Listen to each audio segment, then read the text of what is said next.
are you, my darling? Good Okay. to see you. Hi. Natalie, nice seeing you. Hi, beautiful. Don't you look Yeah. beautiful? Thank you very much. You How are too. you? How are you? Are you ready? Yes, all good already. Yeah, already. Good, good. Okay, welcome to this podcast. My name is Natsai, and I'm a naturopathic nutritionist with special interest in brain nutrition and, of course, autism. You guys, we were looking forward to this day, and I'm really excited that Lisa is here with us to talk to us about myofunction, the role of Mhm. myofunction for our children with autism, because we are what? We are actually in a speech and language development challenge over the summer. So I'm really excited to have you, Lisa, here. Really, really, and I'm really honored. Really Well, thank honored you that very you much said for yes. having me. I'm really honored that you Yes. said yes. I'm really honored that you said yes. So, guys, just sit back and relax. If you have any questions, just type them in the comment. We will be sure to happy. We will be happy to help you. Lisa, can I just give you the floor? Can I just allow Yes, of you course. to talk? And I'm gonna write my notes because you're the expert here. Well, yes, thank you very much. I hope that this is going to be entertaining and it's going to be fruitful and useful. Let me introduce myself a little bit. My name is Lisa, and I'm an occupational therapist. I've been working with children with special needs since many years now, over like 11, 12 years. I run my own business, Therapist Panacea Therapy Center in Malta. And basically, since many years, as obviously you start as an occupational therapist, then I did my master in autism spectrum disorder. You start working with children with different needs, with different difficulties. I started specializing myself in what is called the oral motor area, oral motor skills, functional therapy, like you said before, because I saw the huge need, no, and a huge difficulty that actually parents with children with autism and other difficulties are facing. So I could specialize in Palo therapy, which is a very interesting methodology. And they introduced me in this world of actually how our body is connected through everything, and at the same time we focus a lot of in physical therapy, but sometimes we forget too much all this area is very small, right? Because we feel like the speech is just like it's just speech, eating is just eating, right? Brushing teeth is just brushing teeth, but it's such a complex activity that unless if you start working and dealing with parents who are struggling and dealing with children who are struggling, you realize and say, oh, it's not just this part. It's like there is way more. So I've been working in my center with children around the world, and in the one who are obviously living here in Malta, because we are based in Malta, for many years now, and it's extremely important to continue spreading the need of reinforcing and working on the oral motor skills. Yeah. Mm. I'll tell you what, So, recently I had, actually not recently, I okay. a few of these children that I've spoken to you about. Um, there was one in particular that really, really drove me into, my goodness, this challenge is so important. And the way we put this challenge together to allow you to come and speak into it was Yeah. because most parents, they work very hard with their children and boom, no language comes through. The child still struggles to talk. So with this young man, a 7-year-old, mom has done a lot of work, 2 years in, and the kid is just, and normally what we have is we work 6 months, 9 months, the child should begin to like really Hmm. spontaneously use words, because obviously we're doing a lot of speech and language, etc. So it's a holistic approach. But this kid, no words, absolutely nothing. Mm. I said to mom, look, maybe we need to look at what's happening here. And mom was like, oh, Yeah. we checked him when I was young, and like, let's get somebody to look at him. And surprise, surprise, he had Yeah. time and a lip tie. Mm. Exactly. And tongue ties and lip ties are, to be honest, in Malta here we have to, how to say, we check this with the ENT specialist, and we think that basically many professionals in the medical area are professionals. Unfortunately, this is not obviously to dismiss nobody and not to say, but sometimes certain professionals are not capable to actually recognize certain difficulties. and even some speech therapists, like what I like to do, and I like to work, it's to work, like you said before, in a multidisciplinary team and in a holistic approach where actually everybody can jump in, and maybe some of the therapists can notice something, and it's great to work with the parents so closely. And here, for example, we had also a couple of situations where we had to refer to ANT and say, listen, check, please, double check, because there is a tongue tie for sure. But still, it's something like the parents will be like, no, but you think that just because of that, we will have speech difficulties, But definitely, and I always said my courses, and I also do some, webinars in my YouTube channel and everything. I always say that oral motor skills is such a small area that we consider that it's almost nothing to be able to move the tongue side to side. But if you think about our functionality, what is, in order for me to talk, what I require is to have a really good jaw alignment, really good tongue literalization, meaning that I can move my tongue side to side, I can put my tongue out and in, right? I can control my saliva. Really and truly, it's not a complex activity, but for children who might have jaw difficulty, who might have coordination issues, who might have tongue tie or lip tie, it's a huge situation. And this is where maybe a small intervention, like just correcting something of this, can change completely the therapy, the life of the child, and obviously everything else, no? Yes, yes. And So, yeah. it's just a shame that a lot of people, we don't have a lot of you guys who are, Uh-huh. who are so visible. And it takes people like me who are working with children with autism to say, hey, there is a problem. Like you're saying, it's being missed. Because for most of our children with autism, I think you know this, and I've spoke to you about this. Once they get that diagnosis of autism, Mhm. your child is not talking, it's autism. But Yeah. nobody's saying what's happening with the mouth. Exactly, exactly, exactly. Nobody's asking that question. Yeah. Yes, and I will say like it is true. Now I think more and more therapists are a little bit open to words with others, but everybody I feel like always keep their business. Like you say, there are not so many of us out there talking, guiding parents, and so on, and trying to maybe I have sometimes I receive emails just with some tips because they saw my video or whatever. They want to know where I bought the whistle or where I'm using these materials, whatever. I always try to maximize my time answering to everybody, etc. Because I said like maybe I can help a parent from I don't know, another country. Why not? It is fine, because everybody at the end, we are facing a child with special needs. We have to find a solution for as much as possible for what we are facing, and we have to have therapists who wants to work, who wants to help, etc.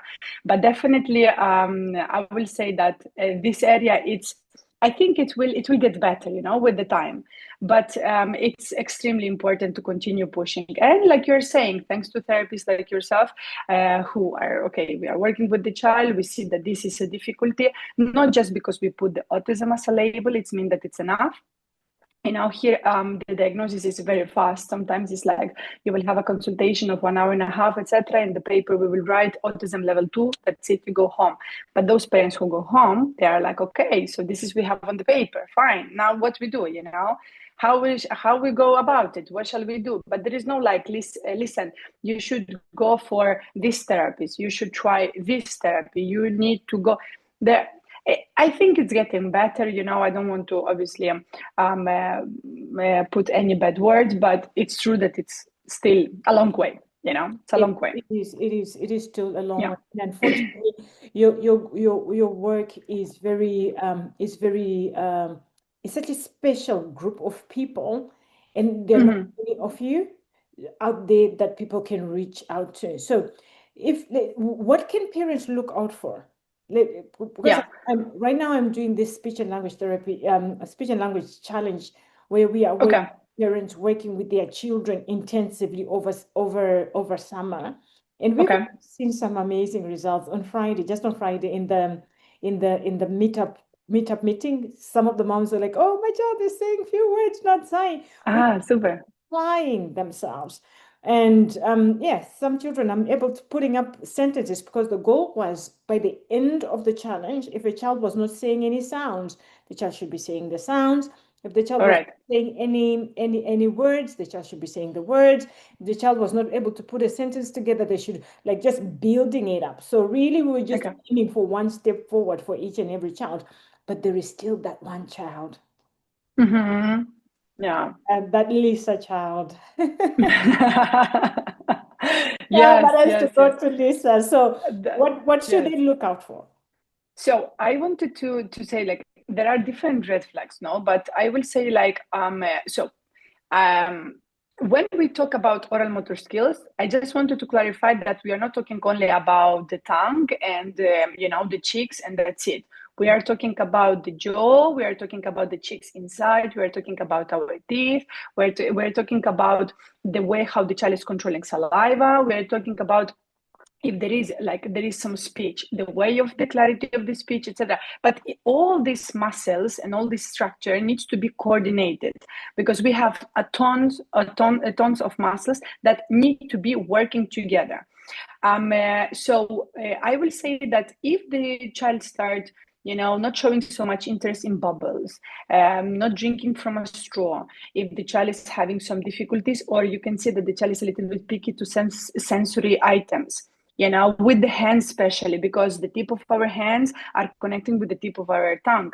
So basically everything that we are touching, that's why, for example, messy play it's so important. Why there is so much big boom? I don't know how it's in your country, but here it's like super about messy play and messy play, because it's extremely important that the child experiences as much as possible with the hands. This will help the child to get a better feeding control, having better closure with the feeding towards texture, and at the same time for a better speech development. Now, I want to clarify that I am not a speech therapist, right? I'm a occupational therapist. I worked a lot of years with children with special needs in the oral motor area. I specialize myself in this area, okay? And obviously, I'm going to be talking about the mix between what I see as an occupational therapist and as a specialized therapist in the oral motor skills. So this is not so much about how we can improve the clarity and the articulation of the speech, but it is interfering, because if my child is not capable to swallow properly the saliva, if my child doesn't know how to blow a whistle, which is something basic, or the candles, or the bubbles, we will not be able to actually pronounce the letter ma, pa, ba. In order for us to talk, we need to control our breathing. In fact, in my courses and whenever I do the consultations or whatever, I always say, like, how is your child breathing? Does your child know how to use a whistle? Any basic whistle, doesn't have to be any particular, no. And sometimes the parents will go home and say, like, oh, I never noticed my child doesn't really know how to blow a whistle, doesn't know how to blow the nose. For example, blowing a nose, it's extremely new, as if it's like a new, I don't know how to say, not characteristic, but new skill, when actually it's something basic. But a lot of children with autism don't know how to blow the nose. They don't know how to coordinate the air intake through the nose and then through the mouth, and coordinate all of that. So, for example, in our therapy, what I do is I stimulate the nose, detached from the mouth, and then vice versa. So we work on this coordination. We work a lot with basic material, bubbles, whistles, straw with a cotton ball. So the child has to blow through basic activities that you will see online. Okay, I'm not discovering here, I don't know, big activity that is going to help you. But it's extremely important that the child, before all of this, has a lot of exposure through the hands. So a lot of messy play, a lot of touching, a lot of licking, as much as possible. I know that it's messy, but it's important. It's a milestone. Putting toys in the mouth, it's a milestone. Touching things and exploring with the hands, it's a milestone. Many children with autism skip this part, the same like the crawling, the same like the rolling, and sometimes we start, exactly, it's like it never happened. Exactly. So all of this, it's super related. And I will say that as soon as you see that there is something, like you feel that your child is not really exploring with the mouth, there is no this, your child, you feel that is lacking on putting things on the mouth, or maybe sucking on his own fingers or things like that, especially at the early age, for me, it's already something that I should look up, especially if we want to prevent feeding issues, because there is a huge, huge amount of children who, at the same time that we are struggling with oral motor skills, we will struggle with feeding.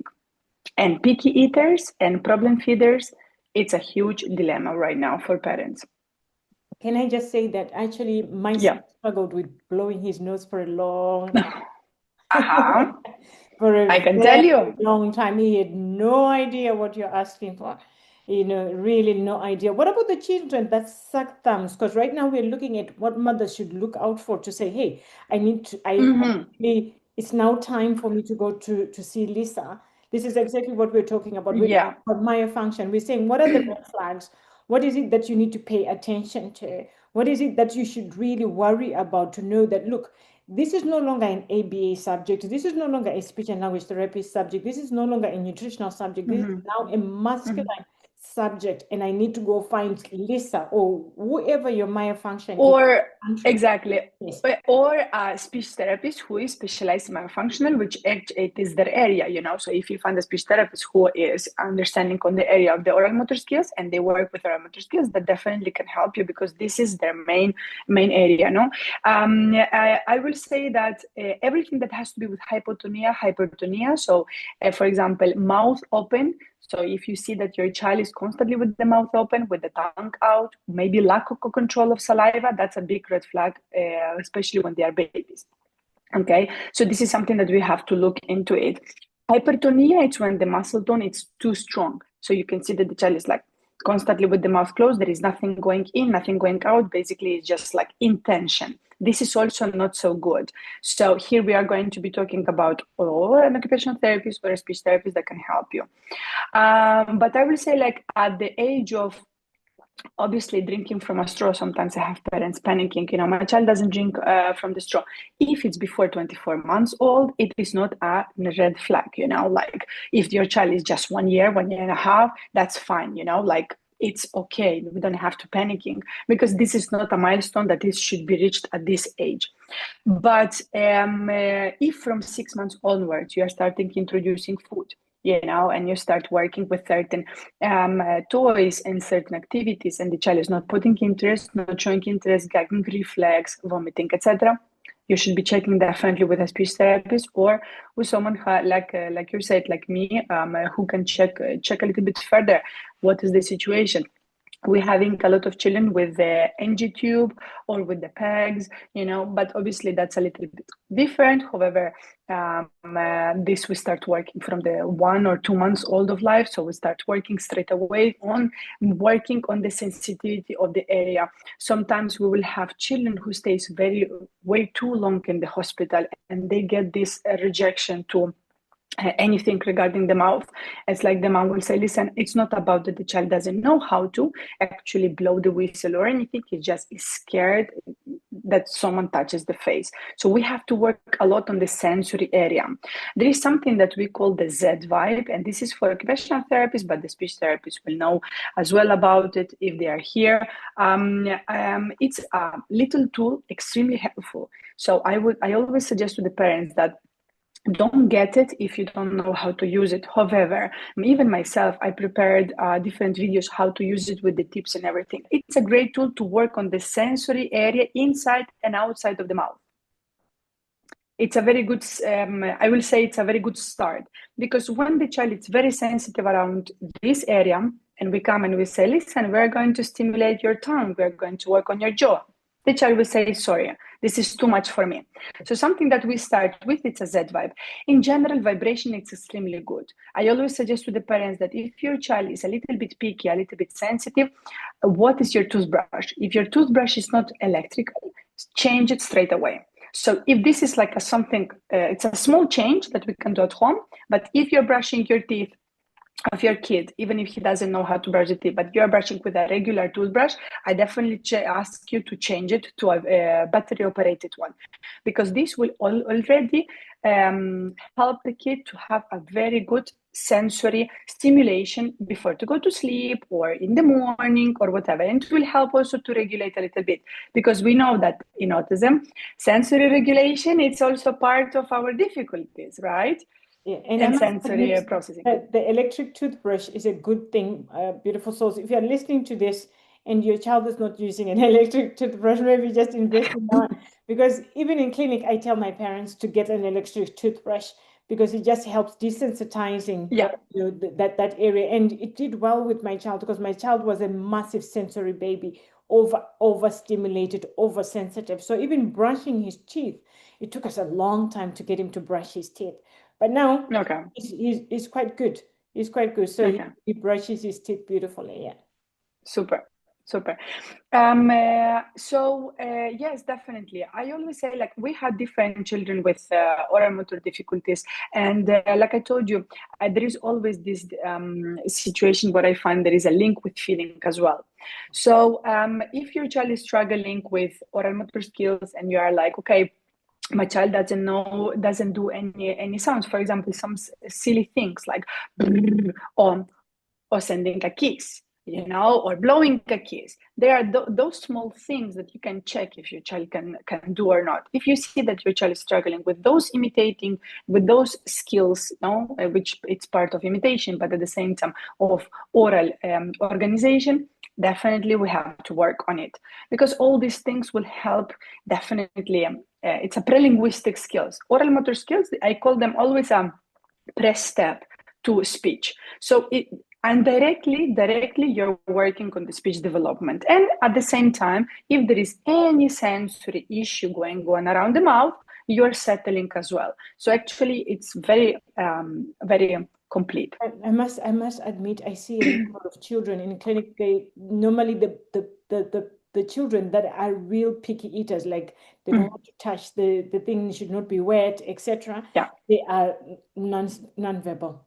Most of Yeah, them will be non-verbal. most of them, exactly, because they are so overwhelmed by the sensory stimulation around them that when you come with the plate, full of food, they are like, okay, this is way too much, this is way too much. There is a lot of flavors, a lot of texture, a lot of colors. In fact, one of the recommendations that I always give regarding feeding is that whenever you're working on oral motor skills and you would like to introduce feeding, start always with an empty plate on the table.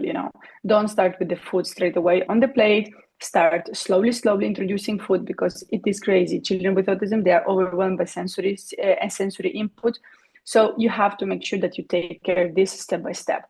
If you don't want your child running around with the food, with the chicken nugget, which is also a big situation. Our kids are always focusing on very few items, not capable to sit at the table to enjoy the meal, because they are overstimulated by so many sensory inputs around them. So definitely.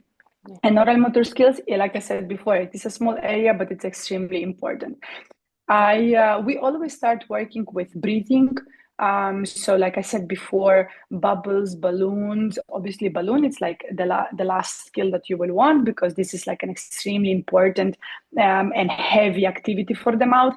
But we start with something simple, cotton balls, feathers, blowing candles, bubbles, whistles, anything, basically anything that we can see the airflow, that the child actually understands that they have to breathe in, breathe out, and there is a movement going on, there is something happening.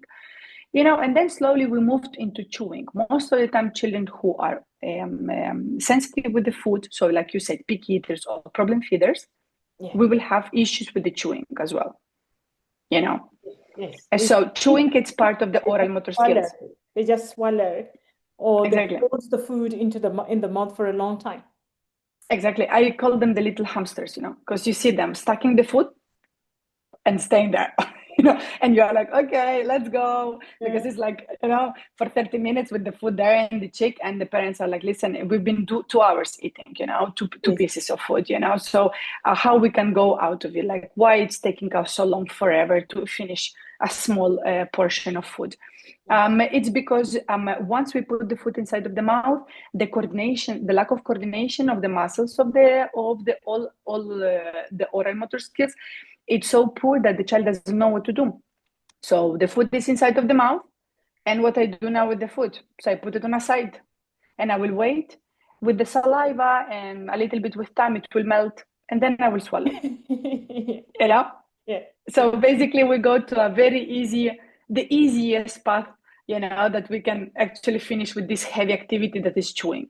So for chewing, there are nowadays a lot of chewy tubes and a lot of chewy tools that are available online. Parents can Google it, but I will suggest that always try to see if or a speech therapist or someone who is working with oral motor skills can suggest you the texture and the type of chewable items, because nowadays you have a lot of things online, and sometimes the parents will purchase a chewy tube, they will place it in the mouth, and the child doesn't chew because maybe the chewy tube is too hard, too strong for the teeth.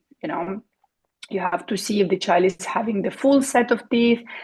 How is the joint alignment? Anyway, that's the jaw alignment. So it's a lot of things that count, in the consideration. We have to make sure that when we have a smile, our teeth are straight. Whenever we see some malocclusions, this will interfere directly in the feeding and in the speech development.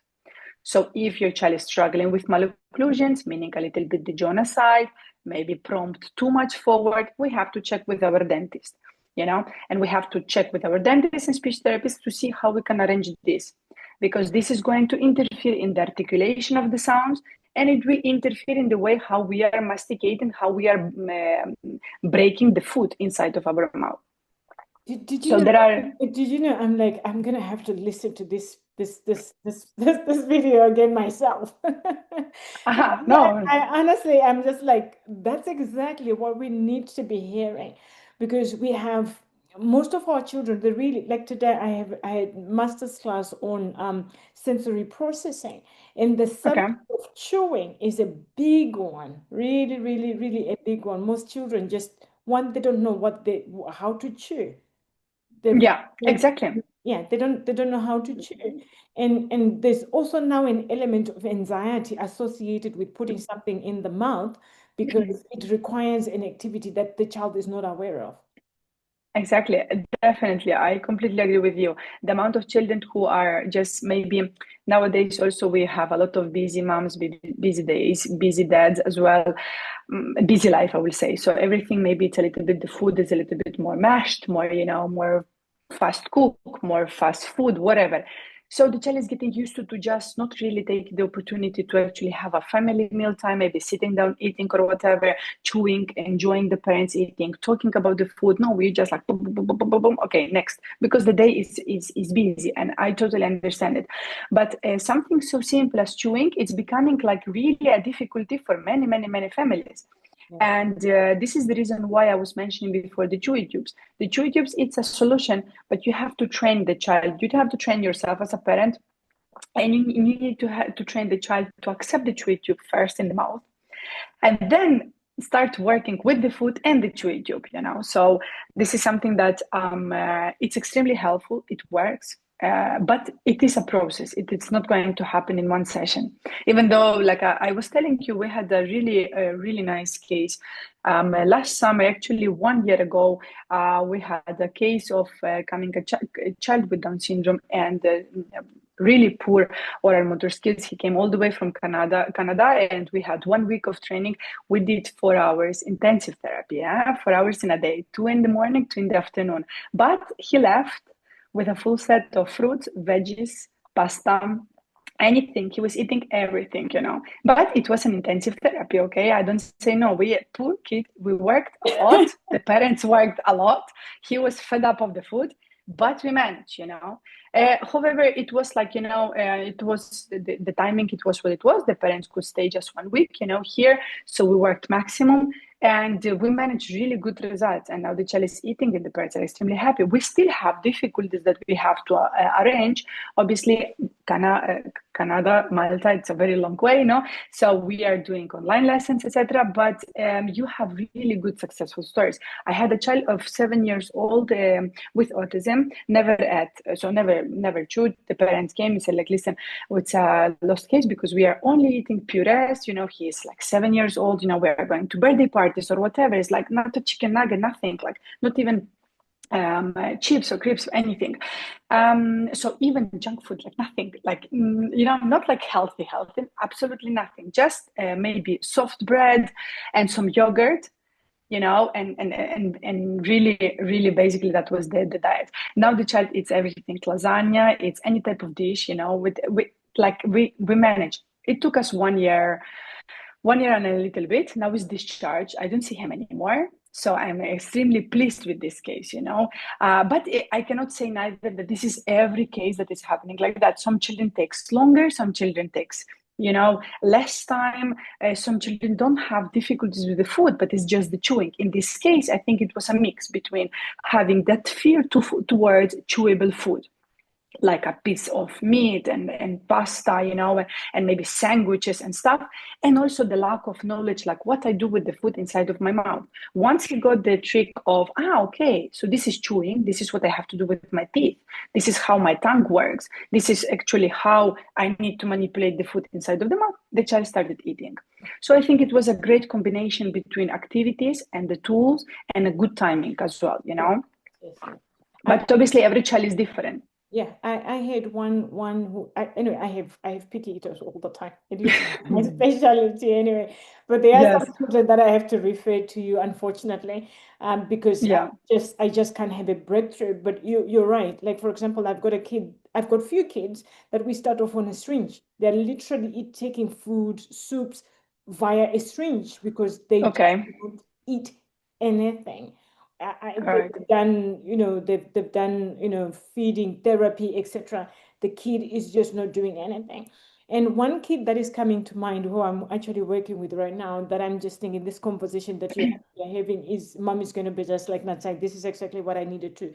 Yeah. Sometimes it takes time, but equally Mm-hmm. needs to put in the tools, because I think this is where the parents miss it. Because if it's a masculine subject, while we can support the brain, which is what I do, I specialize in brain nutrition. Mm-hmm.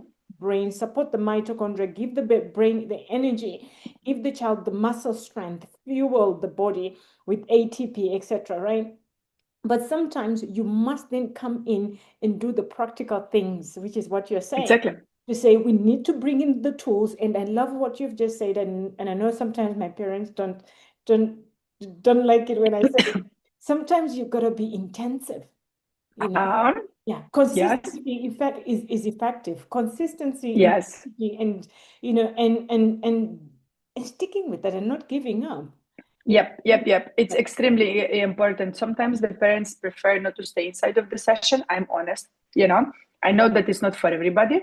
Sometimes they are very sensitive to the activity, or maybe very sensitive to the child, the fact that the child maybe will be a little bit complaining, not really wanted to eat, maybe, or not wanting to collaborate in the activity. But we have to continue working. If we show the child that, okay, we're going to stop halfway the session because you are not feeling like you're going to eat. The next time that I'm going to see you, we're going to display this behavior 15 minutes after the starting of the session. The next time, 5 minutes after. The next time, we will not have absolutely nothing to work with because we will have this behavior. Children are extremely, extremely good at manipulating. I don't want to sound harsh, but it is true. We are all human beings. We imitate. We know what we like, what we dislike, and we know how to behave when we don't like something. Children are exactly the same, independently, with autism, not autism. That doesn't matter the condition. So I do say that I know that sometimes it looks a little bit harsh. I know that it's difficult and it's tough to come every week and to continue doing the session and continue working at home, etc. But it's extremely important. It's the key. Otherwise, we will not have results. Believe me, there is no way. After so many years in this field, there is no other way. There is no magic. Some parents, they do refer to me like, oh my goodness, thank you because you did this. I said, I didn't do nothing. I think it was just a great timing, good structure, and maybe a good tool for what your child needs. That's it, but good timing. and a little bit of repetition and consistency in behavior between and the relation between the therapist and the client. Sometimes the therapist doesn't click with the kid, and this is the reason why there is a friction, and maybe the child doesn't really feel like he has to work. So I said, like, it's a mix of everything, but definitely consistency is super, super important, and repetition. Repetition is the key. I will not get a bike or a toothbrush and I will start brushing my teeth from nowhere. I'm pretty sure that when I was little, I tried it many, many, many times till you succeed, and now you're capable to actually brush your teeth properly, or ride a bike, or do any skill, So I think that the key takeaway to this subject is repetition, repetition, and Yeah, about neuroplasticity. The brain responds to repetition. It yeah, really, really does. You cannot do it on Monday and then no, forget about it and then you do it again on Thursday. The kid exactly. is going to be saying, okay, that's it. So, for example, we're talking about, we've mixed two subjects here, but I think it's the same subject that we're trying to say. We're trying to exercise these muscles right here. We're trying Yeah, to make sure that the child is moving the tongue the way it's supposed to move. The jaw is aligned the way it's supposed to align. The yeah, chest muscles are moving when they're supposed to move. But yeah, that rhythm to happen, we must train the brain, we yes, must train the mouth. And that means for the child to be able to do it tomorrow after Lisa yeah, says bye, you must do it again and again and again yes. and again and again. In fact, I have a lot of parents who tell me, okay, Lisa, shall I do it every day, 2 times in a day, 15, 20 minutes? Tell me, give me a guidance. I always say, like, it's not like I'm telling you that you have to be doing that every 5 minutes, but definitely if there is like 5 minutes that you can dedicate for oral motor skills, you don't need a lot. If you work a little bit on blowing skills, some chewing, some vibration or muscles exercises, like I said, you have, or I will send you the link to my YouTube video. I have a couple of videos prepared already for parents, completely for free to use them. Exactly. If they need any type of resources, they can always or email me or email you. I can send it to you, forward, doesn't matter. Totally fine by me. There are a couple of activities that they are completely easy to do at home. If you have 5 minutes before to go to sleep, especially, or before feeding, especially, before these two momentums, just please do it. If you can do it 2 times in a day, perfect. Nobody is telling you to dedicate 1 hour. We're talking about literally 5 minutes, a couple of activities, and that's it. Yes, yes, yes. And repeat them every day, though. And repeat them every day. Yeah. Repeat them every day. And I promise you it works. It's not a Yeah. guarantee, but as far as I'm concerned, and I'm sure Lisa, you can probably say yes. And I just love your energy and I just love what you do because they are Thank you. results. I always Yes, say that definitely. that cause and effect. The law of Yeah. cause and effect is at play here. You do something, something is going to happen. You don't do anything, nothing happens. So we Yeah. must apply, act, act, act. So I'm sure most of you guys will agree with me that this was so valuable. This was so and you will agree with me that is so valuable. If I've missed anything and Yes, if there's any question that you may have, please just jot it down in the comments box. We will be happy, both myself and Lisa will be looking out definitely. to answer your questions. But I think I'm just going to ask Lisa. I'm lucky that I have an opportunity to listen to this a million times. Just love you to just there's few things that you said that made me my eyeballs go boom. Oh wow. Okay. I loved hearing that. When you said the tip Mm-hmm. of Of the the finger hands, yeah, the fingers, yes. at the tip of our Yes, tongue. tongue. So messy play is going to be important. Messy play, it's extremely important. Exactly. Every sensation that we can get through the hands, it's going to have a huge impact in our oral motor skills and feeding. Yes. And then Definitely. and then there's another part that she spoke about the importance of chewing, right? So while Yeah. we think, oh, let's say we're in a speech and language therapy, in a speech and language challenge, if your child is struggling with making those moves, those muscle movements, which I indicated that they are working properly by the process of chewing, Mm-hmm. very difficult for your child to articulate. It might Yeah. be right. And then from a naturopathic point of view, as a nutritionist, we know chewing, that's where when our children chew, digestion begins in the mouth. So we want Exactly. for children to chew a minimum of 20 to 40 times, right? Exactly.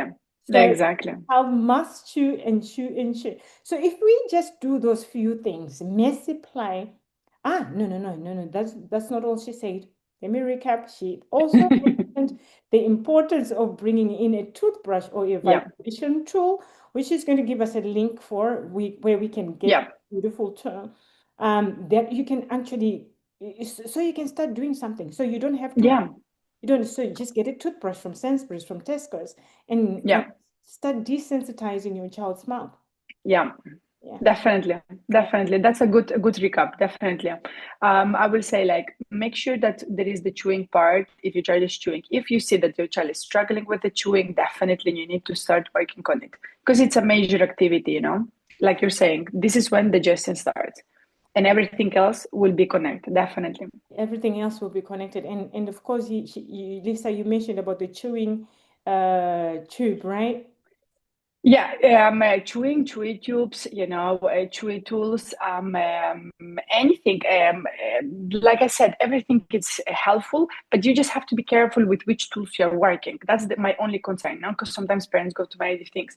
But more with chew, it's a very chewing. If you think about it, it's a very repetitive activity. Yeah, Like you say, we will ask the child to chew many times in order for the brain to actually understand that coordination and that pathway. Aha, okay, food is coming. Okay, we have to triturate the food, we have to swallow and restart the process. This is actually how feeding happens. And the fact that we have this correct flow of movement, it means that the coordination part as well is working good. yeah, If we have a good coordination of the muscles, better for the articulation, better for the feeding, etc. yeah, yes. It's, oh my goodness, I've just loved this conversation. Yes, I thank just you. love this conversation. So now I need to redirect you guys. Lisa is going to give me all it. Well, I've got access to her details. Yes. I'm leaving them all down below for you so you can access her courses because obviously, I will refer the clients that I think they need to go to Lisa. But in this challenge, our main focus was for us to look at what is possibly in the way, right? What is happening? Why is my child not talking like the other children? And if you have been working with me for a long time and speech is still an issue, is it possible?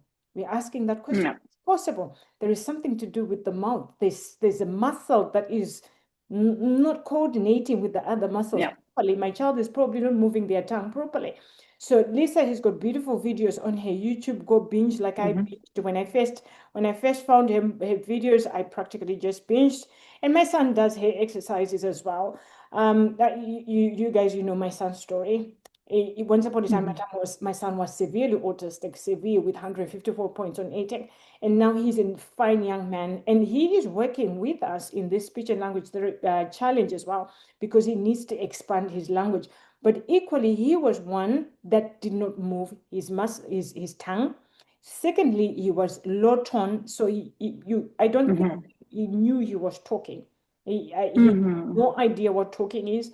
And thirdly, he never chewed. He never chewed. He used to just swallow. A picky eater who used to eat three foods. When I'm saying three, I'm not kidding you. It used to No, be no. rice, bread, and we used to put peanut butter on it. That's about it. Anything else? No. And it should not be messy.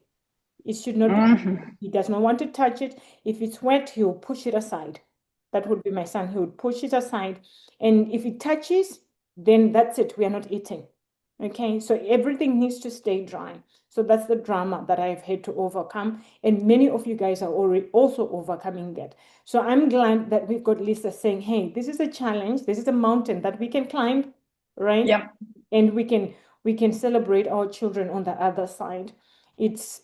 We do not want to be those parents. And of course, because you're following me, you're not that parent that says this is autism, there's nothing else we can do. We yeah, definitely. move mountains for our children. Okay, Lisa, Yeah. anything else? Did I miss anything else? No, no, no. You said perfectly, and you just described like the 95% of our clients, you know. So I am sure that I am, how to say, I'm very much agree with you with everything that you said.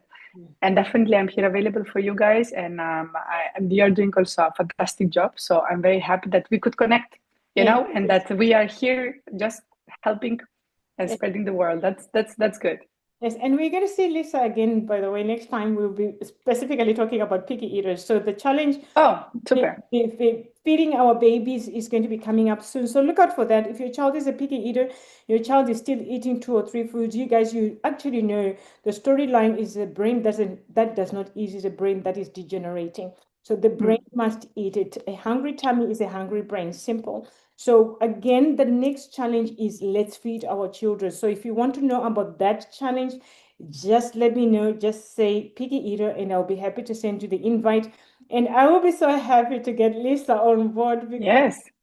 well, she's the special, Definitely. she's the one who specializes in the chewing part. I just specialize in the child needs to eat this and the child needs to think, and Lisa specializes on let's get them swallowed. Okay, beautiful souls. I'm going to say Definitely. bye to you and thank you for tuning in. And until next time, from my heart to yours. Bye Definitely. Thank you. Thank you for having. bye.